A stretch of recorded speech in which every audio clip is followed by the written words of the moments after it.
Good evening everyone, Ragewood here, back with another Godforge video. I'm here, you're there, I'm over my cold now and firing on all cylinders. You've seen Simon drop a video with lots of leaks and cool stuff in it, so you know what that means this Tuesday. Without further ado, let's get into it.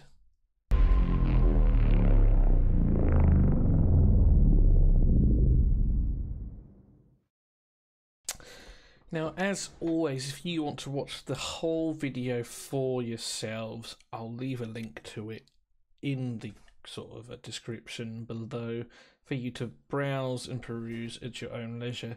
It was only 15 minutes, but you know full well I'm going to drag it out for an hour, so buckle up and let's get into it. So just going to keep the video muted in the background for the time being. The first couple of minutes, so Simon's talking through about who's come on board recently. They've had developers from Star Wars Galaxy of Heroes jump into the game, so that's really cool.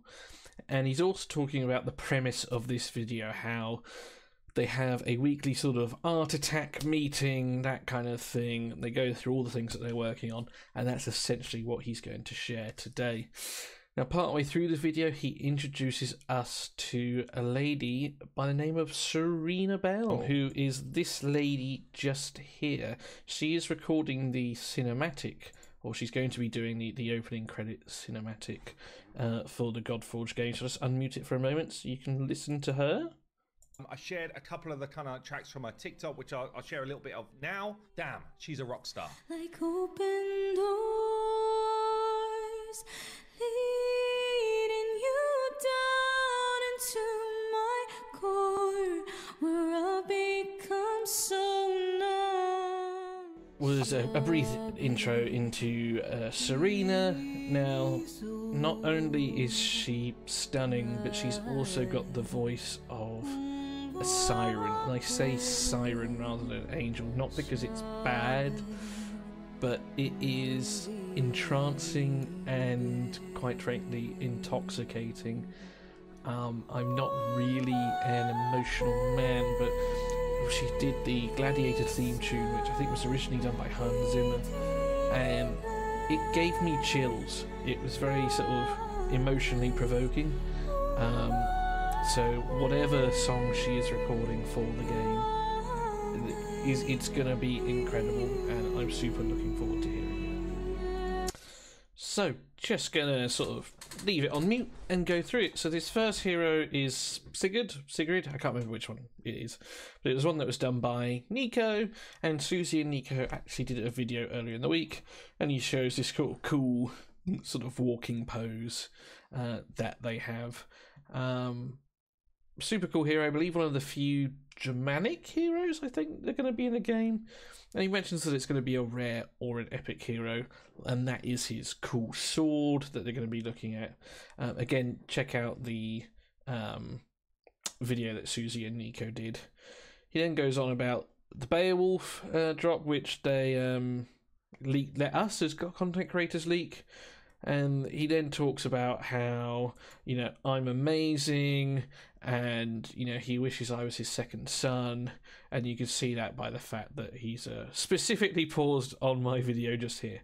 Definitely him that paused on it, not me. Not a cheeky little plug right there. Anyway, we continue on, and he said, talking about the Beowulf, he talks about that they put different filters on. He doesn't know why.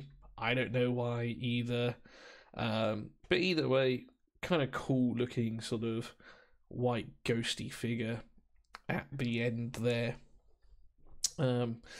Next he goes on to, okay, this is a big one. A new one, Freya.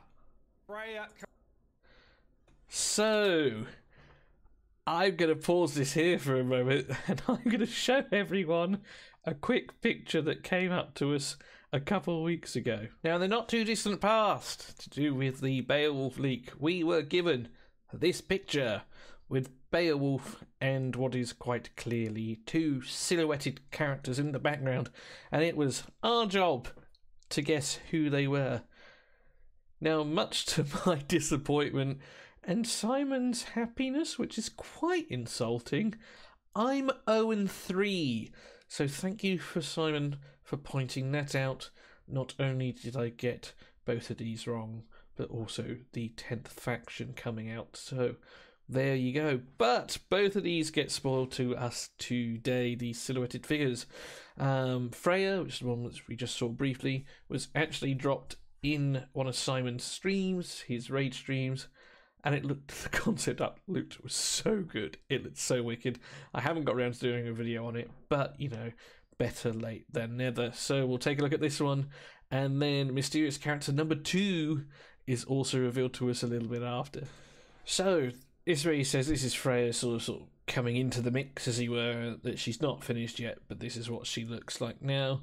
This looks different from the original concept art, I think, but oh my god, look at this character.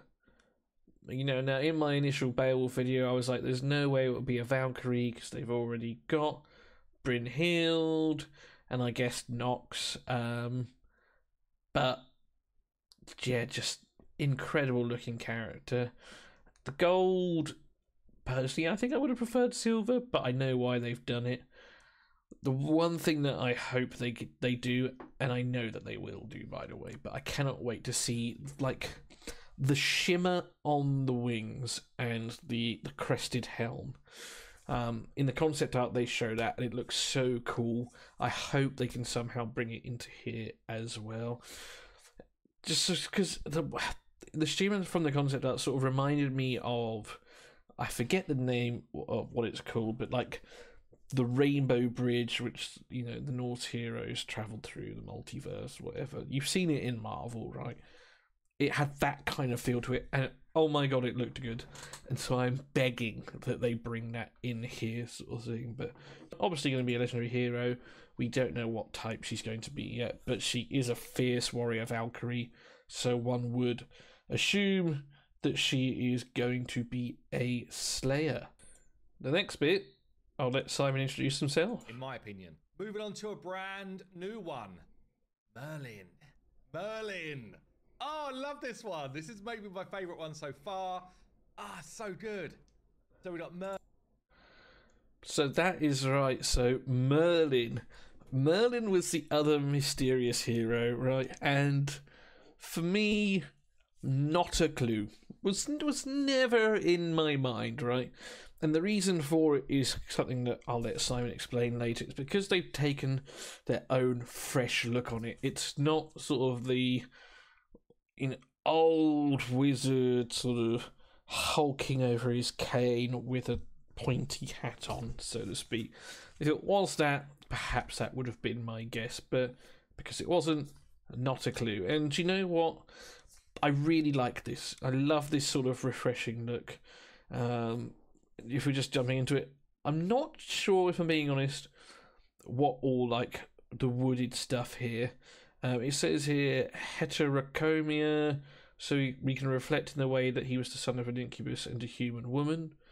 Now I'm not sure if that's the eyes or the headdress here sort of thing, but my god, what a cool looking hero. You got that typical sort of raven feathers there, almost kind of like that Medivh character from World of Warcraft, if you've seen the film, played Heroes of the Storm, or even, say, just World of Warcraft's. Very, very cool looking hero. I like how we've got sort of like the mist swirling from his soul lantern behind here. Just super cool. Got the scrolls down here, his little satchel with his book, and the staff with the dragon and the toad there. The amethyst sort of look at the bottom, and his book. Really, really cool hero. Super excited for this. Anubis is still number 1 because he is finished, and we haven't seen a lot of these heroes being finished yet. But I get the feeling Merlin might take him off the top spot, and I'll let Simon finish off what he has to say. Merlin, obviously, it's our take on him, so some people won't like it, some people will love it. But, you know, he's got his scrolls here. He's got all of his little devices. He's got his little rune book, and the book actually becomes part of his weaponry. He's got his staff. The frog is ready and waiting. We just want a bit more interesting stuff going on the back view, and we've been taking it on with a lot of the new concepts that you're going to see. Now, I like what he said there about sort of with the back views, and they're going to pay a bit more attention and interest into that. And I think it's important in this particular game because of the camera angle of the game fights. Okay, we're going to have that sort of over the shoulder, behind look of the characters, which makes the rear of the character really important and almost the front of the character least important, because you're going to be seeing the rear end most of the time. So I do think it's important they do put a lot of sort of time and care into the back. Not that they haven't, but yeah, you're going to be seeing that back half most of the time. He then talks about Pangu and how he's part of the Chinese faction and how that this axe is the coolest thing ever, which you would have to agree.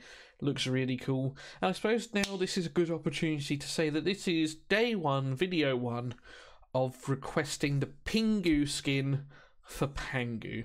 There we are, Simon. I know you watched these. This is video one, sort of request one, to have Pingu in the Pangu skin. The next bit is really interesting. We get the first look at our 10th faction. So I'll just bring it back a little bit. We'll unmute it. Absolutely love this one. Again, another one which will be brand new. This is from our Slavic faction. So Viraj is the name of the Slavic faction, and we just got some of the different call outs to, yeah, just some of the visuals that we're going to see in game, like why they're coming through from the Slavic culture. So this is cool. All right, so the final faction has been revealed. This is Viraj, however you say it, and it is Slavic. Now, Slavic was, I had a feeling, might be up there as one of the final choices. If you watched my previous video, I did end up saying North America likely because it had the least coverage, but the Slavic was the second least covered, and turns out that is what they've gone for. So this is Maria, and they talk about some of the sort of typical Slavic features, styles coming in here. So the hair with the flower ornaments, the bow and the braid, referring to Slavic culture. If you've been part of Ladies' Day, Women's Day in sort of Ukraine and that part of the world, you'll have seen this before, even on Mareshka and her partner in Raid, those two Void Legendaries, which I believe are terrorizing the arena last I heard. Again, you've got these sort of textures, these patterns, Brazilian model boots, part of the outfit based on a vampire concept with these braces just here, and the hair based on Hell's model, but with some adjustments to the colour and shape and strands. Which brings us on to something else. Hell. Hell's a great character. Again, one in Smite that I have loved playing is a Norse character. And she's got two sides to her, which is really cool. She's got the light side and the dark side constantly against each other. And we do get a little sneak peek at the top here. I can't zoom in on it, unfortunately, but there it is. That is Hell. That's our first look at her. And I hope that they do her like they have done in Smite, where like her ultimate or one of her abilities actually swaps between the two forms. You've got a dark side and a light side, each with two sets of abilities, similar to sort of the mythic heroes in Raid as well, would be a good sort of comparison. Hope they bring that to the game, and super sick. Then we got, this is probably Alex's work just here, and some of the spears and weaponry that we might see from the Slavic culture. Simon then goes on to talk about the Satyr and how it was a recent reveal. And then... Okay, I don't even know if I meant to show you this one. I don't even know if I meant to show it. I'm leaving it in. The Sphinx. The Sphinx. Damn. Some people were saying, I wonder if we're going to get a Sphinx in the game. Again, we've gone with our take on it. Kind of got slightly never-ending stories vibes going on here. Sweet-ass looking visual. We've got another shot coming up with it kind of a bit more modelled here. And nowhere near finished, obviously. It's just a block out, but you start... The Sphinx! How cool is that? So, don't know if the Sphinx is going to be a character. If it is a character, it's likely going to be a rare. Even though the Sphinx was this all-powerful being and very important in Egyptian culture, I don't know if it's going to be legendary. And I love that their take on it, he said, sort of story vibes. It also reminds me of... I want to say maybe it was like the Sphinx in Vox Machina kind of thing, if you've watched that animated series and you like Critical Role. But yeah, it turns out he wasn't supposed to share this, as Fiction pointed out in the chat. So this is obviously sort of from the concept art. Looks wicked. The teal wings. And what you'll see here, and what I like about this, and again, this is something that they're going to do, and Simon talks about later on, I bet these are the same wings that are used on Freya. Sort of using one asset for multiple heroes, abilities, prefaces, that kind of thing. So, probably the same sort of wings. I don't care if they look wicked, doesn't matter sort of thing. But yeah, Sphinx, if it's a hero, it's a rare hero. More than likely, it's probably going to be a boss fight of some kind. Maybe with some like turn meter knockbacks. So it's sort of like Masters of like Time and riddles. Maybe you're going to get confused, something like that. Super, super sweet design here. Ready? It's insane. Absolutely love it. Okay. Anyone's mind blown? This is Zulong. So he says Zulong is in game now, alright. Now, he's in game. We can see a banner behind him, but that doesn't really confirm whether he is a hero or a boss. He is a Chinese dragon, unlike Western cultures where they've got wings and these big sort of mean fire-breathing dragons. In Eastern culture, they are more like sort of sky serpents, if you will. They were wingless, they flew around, really like that. And this guy just looks cool. Don't know what he's going to be, but we do know a little bit on the background. Now, I won't physically show you the wiki, alright, but Zulong was a god in Chinese mythology. Obviously, in English, it's sort of like torch dragon. And supposedly he had a human's face and a snake's body. So I guess we can kind of see the humanoid features there, but it is very much sort of that sort of Chinese dragon, as it were. And it said he created day and night by opening and closing his eyes, and he created seasonal winds by breathing. So there you go, Mr. Torch Dragon himself there in the game, and once again, as I mentioned, looking ridiculously cool. Let's talk about a couple of environments. So Kajiki, we've shown bits of it before. This is in-game. This is the in-game aesthetic we've got. So this is basically the finished product here, okay? This is what is in-game, and again, just knocking it out the park with the visuals here. I love sort of the fog and the mist sort of hanging around that courtyard there. Now, my main concern with Kojiki, but also Chinese Pantheon environments, is we know that they're going to be blowing stuff up. We know that that's happening. We've seen it with the statues.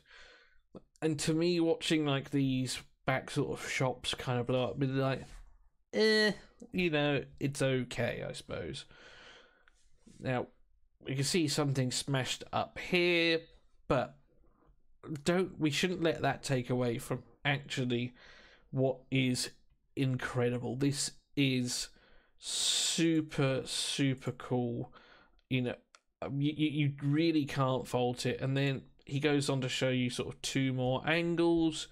I love how they've gone for sort of like this moonlight sort of feel, this nighttime battle. Now, are they all going to be like that? I don't know.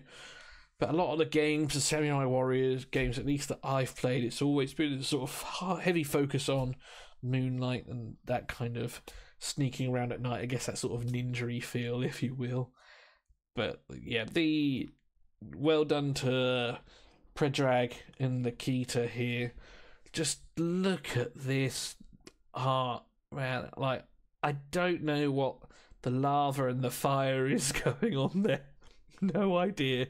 But the sort of moonlight and the rays coming over the top of these, it just looks incredible. Now we have some of the Avalon map features, and I'll let him talk about pieces together here. So this is like, what do? We build a bunch of the stuff that's going to live in the Avalon levels. We do it with all the levels, and then we start to bring it to life in the engine. So you can see here how the artists are just kind of like playing around with some of the different assets. What's quite cool here, we're going to see an animated night a bit later, This is the dude that's animated. They basically remodeled him, repositioned him, and turned him into a statue. Very cool use of an asset. They bake it right down so that it doesn't cost a lot of efficiency, I guess, or whatever on your devices. But it's a really clever use of an asset which works perfectly as.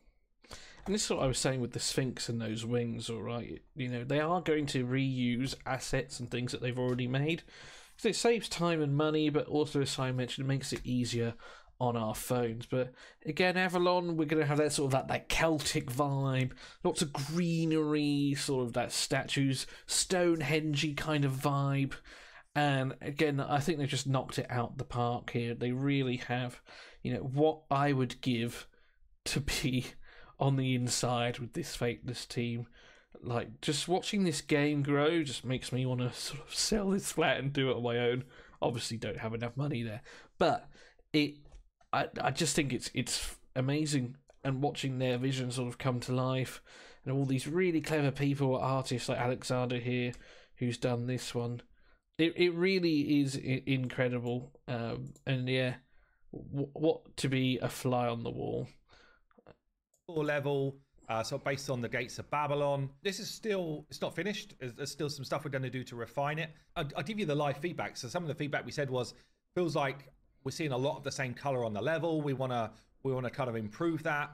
Could we change perhaps some of the brickwork coloring or the path coloring so it's not all the same material everywhere? That's the type of stuff we discuss when we're going through these sessions.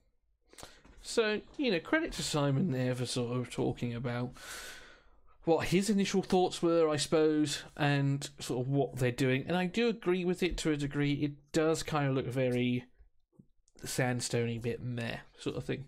Now, we do know that this is a Babylon level. Ishtar, which, go check out one of my other levels, was one of the famous Babylonian gates, or to the gates to the Babylon, where it was blue and it had all these sort of animal regalia on it. Now, I know this is green, but I do like the sort of that they're incorporating that sort of almost in quite a few places in the level. Got the aqueducts, sort of the hanging gardens here with all the shrubbery. It does look really cool, but yeah, I mean, the green here on the gate is nice. It kind of breaks it up. I think they just perhaps need a little bit more of that, whether that is on the path, up round here on this wall over here. Again, just to break up that sort of sandstone colour, or if you have, say, darker bricks, that kind of thing. But another really cool looking level just there. Carry on. Get ready to do your best Simon impressions. Ready? 3, 2, 1. Ah, so good. Phenomenal. My God, the man's not wrong here either. This is amazing. I was fortunate enough to get the Saber leak earlier in the 2 weeks ago, where we looked at sort of the Grand Pyramid, that kind of thing. It was the daytime sort of courtyard. My God, like, again, this might just be a concept art rather than actual in-game footage. But, oh my days, like, I've got no words. Like, I'm speechless. It does look incredible. I'm a sucker for art. Probably because I'm jealous. You know, it's no different from perhaps Serena's singing. Like, it's incredible because I'm just jealous because I know I can't do it. And there are some incredible people out there. And I'll play Simon's sort of words in it in a moment where he says it's sort of imagine your team here. But seriously, imagine your team here. Imagine like having Anubis walking up these towards the steps, and you've got Kukulkan or one of the other Aztec or Mayan gods here, and they're clashing down onto the pillars under the moonlight. Oh, it's amazing. Like, it's so good to think about. And again, just really knocked it out the park here. Edo, take a bow, sir. Setting, like, the environments really bring the game to life when we're going with this cinematic type of view, and we can do a lot more with them, which is what's so cool. So this is Edu here doing phenomenal work. The Temple of Kukulkan. Kukulkan. I don't know if I said that right. Probably not. Apologies. Kukulkan. And Simon talks about some of the animations that are coming in the game. So we got like a little shield bash. They have like a little running faction. And then he shows a couple on Shamash. So Shamash telling his warriors to go forward and fight. Then he has like a little backslash. And then this is his ultimate. And he just sort of talks about how he's really happy that when Shamash sort of jumps up and over, the cape isn't catching on anything. That sort of thing. We then have this knight. Now, this knight is the one that's actually the statue that he mentions as well. So again, just a really cool use. Here he's only going to be a common. Here we see that attack now in game. And obviously when you start to add the VFX to it, you really get the sell of the ability. Even though he's a common, we still want the abilities to feel pretty sweet. And, you know, you just start to get that. And I will agree with Simon on that. Just because it's a common hero doesn't mean that he can't have a cool attack. And again, they will probably use these visual effects across multiple heroes, hey? Okay. Now, for being honest, I'm slightly disappointed this one little sword slash didn't bring down the pillar behind him. But maybe that's sort of limited to legendaries only just there. But again, really cool. I love to see sort of visual effects as well. And they're going to go through a few more here now, where they do like his second ability, I think it is, where he has like a defense up or like a shield up, something like that. There it is. Bang. Looks wicked. Bang. So even a common hero having cool animations like that makes them feel, just makes them feel like just good heroes to have. If you look good, you feel good. Everyone knows that. Dagger here as well. Dagger with the triple smack. I don't know if we've seen this hero even before, but drops the triple hits and then comes back into position. No, Simon, we have not seen this hero before. So Daggernet, I think he calls him. I'm just going to have a quick peek and see what we can find on the internet. Now, Daggernet is a cool hero. Not something... I mean, the next hero I thought was, but I didn't know that this guy was the same. So Daggernet is Arthurian, so he is going to be an Avalon faction, okay? He's a knight of the round table in Arthurian legend, and his depictions and characterizations variously portray him as the Fool. So he's, you know, a violent, deranged madman, cowardly knight, but he's also King Arthur's beloved court gesture.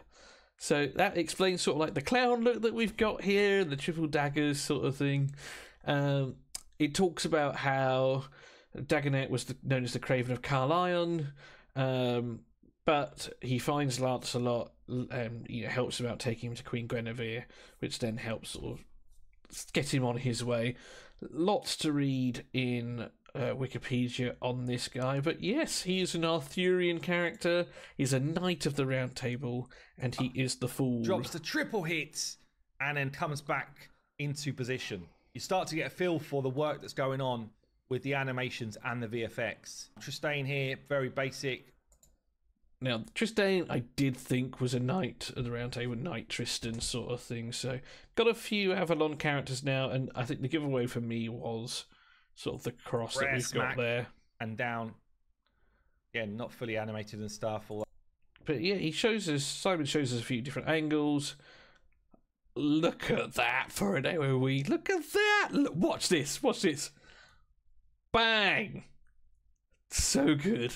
I know it's not finished yet, and those spears are going to have like some sort of other artistic design there rather than just sort of cream coloured, but that looks cool. Again, I don't know what Tristan's going to be. I imagine not a legendary, but even for sort of like maybe a rare and epic hero. Super cool animation there on the AoE. One last time. Pow! And lastly, we have like another sort of support ability. We'll just watch that one more time. There we are. Super cool. That is like a shield that pops up above his head. So, could be defense up, something like that. And then as you sort of saw at the end there, we come to the end of the video. There we are. So we'll go back to probably the coolest thing shared, in my opinion, for our last sort of thoughts, if you will. So to speak. Lots has been revealed to us today. I guess the important thing for a lot of people is Viraj, the Slavic faction, has now been revealed to us as the 10th faction. I'll put the banner down below, sort of like red with sort of like a fur colour on it, as it were. Now, there were some, I don't know if they were leaks, but some people did sort of suggest that it might be that, and it had sort of been semi-confirmed, but it's definitely something that I had missed, so... But it's good to see that we now know where everything is and what everything is. Some super cool things coming. You know, for me personally, I know that Fateless do regular sort of Tuesday videos. I would actually like to see this for just moving forward. Just these sort of art things coming out, game improvements, characters, all that kind of jazz. You know, even if it meant us as CCs lost the character reveals, you know, I wouldn't be against that, because I do think that this is what's going to bring people in to watch them, sort of thing. But yeah, lots of cool stuff here, guys. Let me know what you think. What was your favourite part here that Simon showed today? Let us know down below. And yeah, as always, look after yourselves. I'll be back probably on Friday with Friday Leaks, whatever that is. So do keep an eye out on that. Take care, work hard, but as always, play harder. And I'll see you in another video soon. Cheers.